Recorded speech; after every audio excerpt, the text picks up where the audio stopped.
নমস্কাৰ। কলাগুৰু বিষ্ণুপ্ৰসাদ ৰাভাদেৱৰ মৃত্যু দিৱসত তেখেতলৈ একাঁজলি শ্ৰদ্ধাঞ্জলি নিবেদন কৰি আমি আজি আগবঢ়াবলৈ লৈছোঁ এখনি গীতিআলক্ষ্য। শুনকচোন আপোনালোকে। ৰাভাৰ আভা। 1909 চনৰ 31 জানুৱাৰী। সেই দিনটোতেই বাংলাদেশৰ ঢাকা চহৰত সুবেদাৰ মেজৰ চৰ্দাৰ বাহাদুৰ গোপাল চন্দ্ৰ ৰাভা আৰু গেঠি ৰাভাৰ সংসাৰলৈ আগমন ঘটে এটি নৱজাতকৰ। পিতৃ মাতৃয়ে নাম ৰাখিলে তেওঁৰ বিষ্ণুপ্ৰসাদ। সেই বিষ্ণুপ্ৰসাদেই স্কুলীয়া কলেজীয়া জীৱনত প্ৰচণ্ড মেধাৰ পৰিচয় দিয়াৰ লগে লগে সংগীত, নৃত্য, অভিনয়, চিত্ৰকলা, খেলা ধূলা সকলো দিশতেই হৈ পৰিল একক, অনন্য, অদ্বিতীয়। সুন্দৰৰ সুৰৰ পূজাৰী হৈ পৰিল বিষ্ণুপ্ৰসাদ। সুৰৰ দেউলৰ ৰাগৰ শিকলি ভাঙি সোণোৱালী দুৱাৰ খোলাৰ হেঁপাহেৰে অসমীয়া অমিয়া জাউতি যুগীয়া গীত মাতক প্ৰাণৰ হেঁপাহেৰে গাবলৈ তেওঁ আহ্বান জনালে সকলোকে। সুৰৰে দেউলৰে ৰূপৰে শিকলি ভাঙি দিলি খুলি দুৱাৰ সোণোৱালী পূজাৰী পূজাৰী সুন্দৰ পূজাৰী সুন্দৰ পূজাৰী সুন্দৰ পূজাৰী জাউতি যোগীয়া বলি দুনিয়া জাউতি যোগীয়া বলি দুনিয়া বনগী ফুৰিয়া বনগী ফুৰিয়া গোৱা অসমীয়া প্ৰাণ মন ভৰি পূজাৰী পূজাৰী সুন্দৰ পূজাৰী সুন্দৰ পূজাৰী সুন্দৰ পূজাৰী। কিন্তু সুন্দৰ পৃথিৱীৰ অসুন্দৰ কলুঘটাই দহি নিলে বিষ্ণুপ্ৰসাদৰ মন। এহাতে ইংৰাজৰ গোলামী আৰু আনহাতে ধনী জমিদাৰৰ অন্যায় শোষণ। তেওঁ ঢাপলি মেলিলে শোষিত নিষ্পেষিতজনৰ কাষলৈ। কলেজীয়া ছাত্ৰ অৱস্থাতে ব্ৰিটিছ চাহাবৰ বঙলাত ৰাতি মনে মনে উৰাই থৈ আহিল কংগ্ৰেছৰ পতাকা।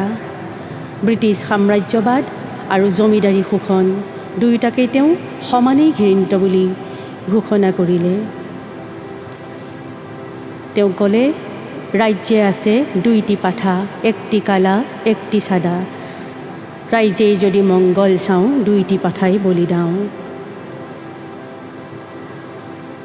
চৰকাৰী ৰোষত পৰিল বিষ্ণুপ্ৰসাদ। এৰিব লগা হ'ল কলেজ। কিন্তু সূৰ্যসম প্ৰতিভাৰ উৎস হৈ অহা সত্তাক জানো ৰুধিব পাৰে আন্ধাৰে? হৃদয়ৰ ক্ষোভ, মনৰ বিপ্লৱ কলমেৰে কণ্ঠেৰে নিগৰিত হ'ল তেওঁৰ। হালোৱা সজোৱা কৃষক বনোৱাৰ অগ্ৰণী পথিক হ'ল তেওঁ।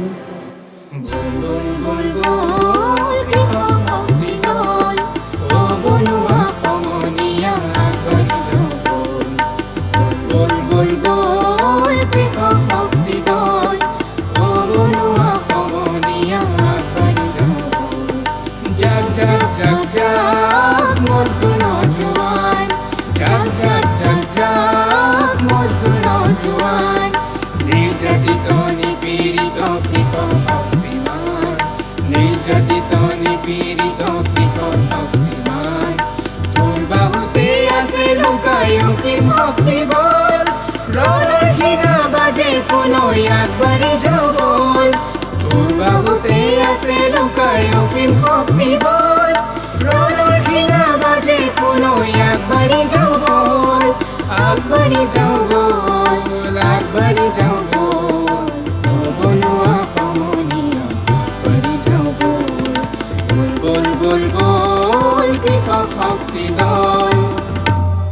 নিষ্পেষিত নিপীড়িত কৃষক শক্তিৰ সুপ্ত হৈ থকা মনৰ ক্ষোভক ৰঙা ফিৰিঙতি হৈ জ্বলি উঠাৰ আহ্বান জনালে বিষ্ণু ৰাভাই।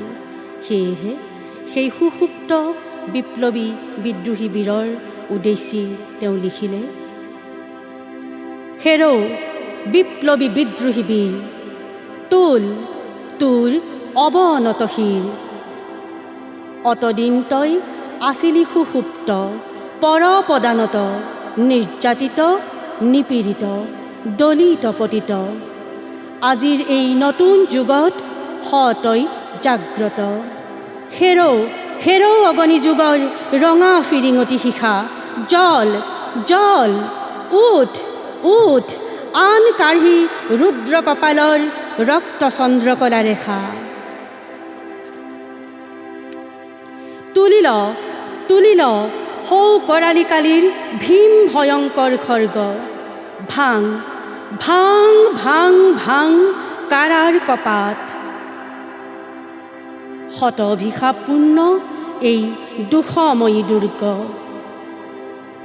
এই ৰাম নয়নাভিৰাম। কৃষক জনক সূতা, গোসানী লক্ষ্মী সীতা, তোৰ অভিপ্সিতা, তোৰ শকতিত সুৰক্ষিতা। তই কৃষ্ণ সুদৰ্শন ধৰি শতৰূপ সংসাৰী, ফুকি ফুকি পাঞ্চজন্য, প্ৰলয় ধ্বনিৰে দশোদিশ পৰিপূৰ্ণ, শোষকৰ দল কৰ শূন্য। তই সব্যসাচী নৱ প্ৰহৰ ৰচি, অৰ্জুনৰ বিজয় গাণ্ডীৱ তুলি নহবি নিৰ্জীৱ। প্ৰবল জাতীয়তাবোধেৰে উদ্বুদ্ধ আছিল বিষ্ণুপ্ৰসাদ।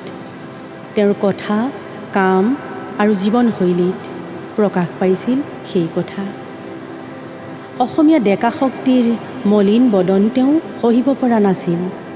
সেয়েহে দুখ প্ৰকাশ কৰি গাইছিল, অসমীয়া ডেকা দল, অসমীয়া ডেকা দল, অসমীয়া ডেকা দল, অসমীয়া ডেকা দল।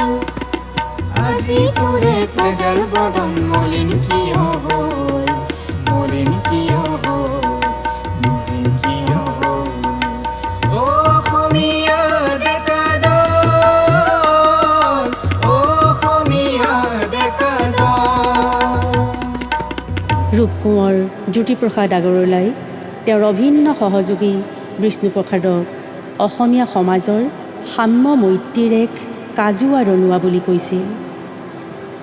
হয়, বিষ্ণুপ্ৰসাদে পাহাৰ ভৈয়ামৰ সকলো জাতি জনগোষ্ঠীক একেলগে সাবটি ৰাখিব বিচাৰিছিল। সুদূৰ পঞ্চদশ শতিকাতে শংকৰ মহাপুৰুষে যেনেকৈ সাবটি লৈছিল গাৰোৰ গোবিন্দ, মুছলমানৰ চান্দখা, যৱনৰ ডেকাহৰিক, বিষ্ণুপ্ৰসাদেও বিচাৰিছিল সেই আৰ্হি অটুট থাকক। সম্প্ৰীতিৰ ঘূণে ধৰা ছবিখনে তেওঁক কষ্ট দিয়ে। সেয়েহে তেওঁ গুৰুজনাকেই যেন সুধিব বিচাৰিছে, তৰিবৰ কিনো উপায়? গুৰু মোৰ শংকৰ, তৰিবৰ কিনো উপায়? গুৰু মোৰ শংকৰ, তৰিবৰ কিনো উপায়? গুৰু ভাতিলৈ যাবলৈ শ্ৰী শংকৰ, গুৰু ভাতিলৈ যাবলৈ শ্ৰী শংকৰ, গুৰু বালিতে বান্ধিলা পজা, হে ৰাম ৰাম, বালিতে বান্ধিলা পজা। চকুৰি ভকতে চাপৰি ধৰিছে, চকুৰি ভকতে চাপৰি ধৰিছে, আপুনি লগাইছে ঘোষা, হে ৰাম ৰাম, আপুনি লগাইছে ঘোষা। গুৰু মোৰ শংকৰ, তৰিবৰে কিনো উপায়? গুৰু মোৰ শংকৰ, কৰিবৰে কিনো পায়। জনতাৰ শিল্পী সুন্দৰৰ পূজাৰী বিষ্ণু ৰাভাই জানিছিল অসমৰ জাতীয় সংহতি, সমতা, ভাতৃত্ববোধ, শৌৰ্য, বীৰ্য সকলো শংকৰ গুৰুৰ চিন্তা চৰ্চাতেই লুকাই আছে। জনজাতীয় কৃষ্টি শিৰাই শিৰাই প্ৰবাহিত হৈ থকা বিষ্ণুপ্ৰসাদে গুৰুজনাৰ অৱদানকেই অসমৰ থলুৱা ৰাইজৰ কাৰণে ৰণৰ তুৰ্য বুলি অনুভৱ কৰিছিল।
মোনাৰ ভিতৰত ষ্টেণ্ড গান লৈ বিপ্লৱ পথৰ যাত্ৰী হোৱা প্ৰবল প্ৰতাপী মানুহজনে কিন্তু মনৰ ভিতৰত লৈ ফুৰিছিল এখন আলফুলীয়া প্ৰেমিক হৃদয়। প্ৰেয়সীক ক'বলৈ থাকি যোৱা মনৰ গোপন কথাটিৰ বেদনাই কোনজন সহৃদয়ৰ বাৰু সিয়া চুই নাযায়।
মাটিৰ শিল্পী, মানুহৰ শিল্পী বিষ্ণু ৰাভা।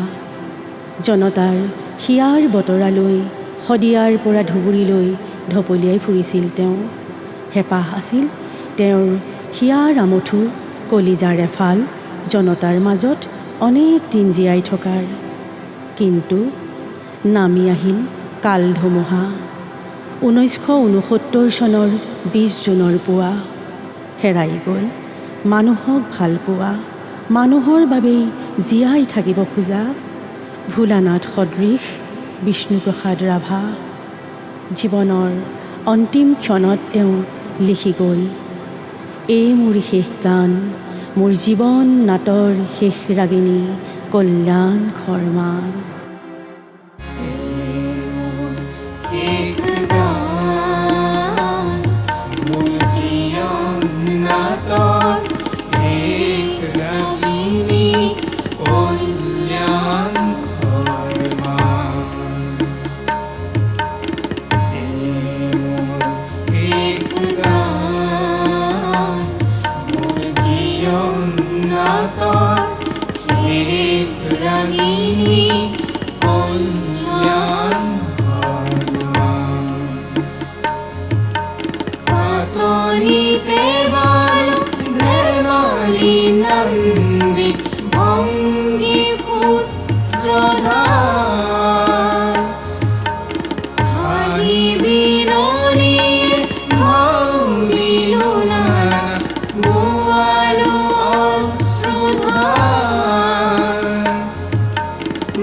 মোৰ জীৱন নাটৰ ভাওনাৰ অৱসান মোৰ জীৱন নাটৰ শেষ ৰাগিনী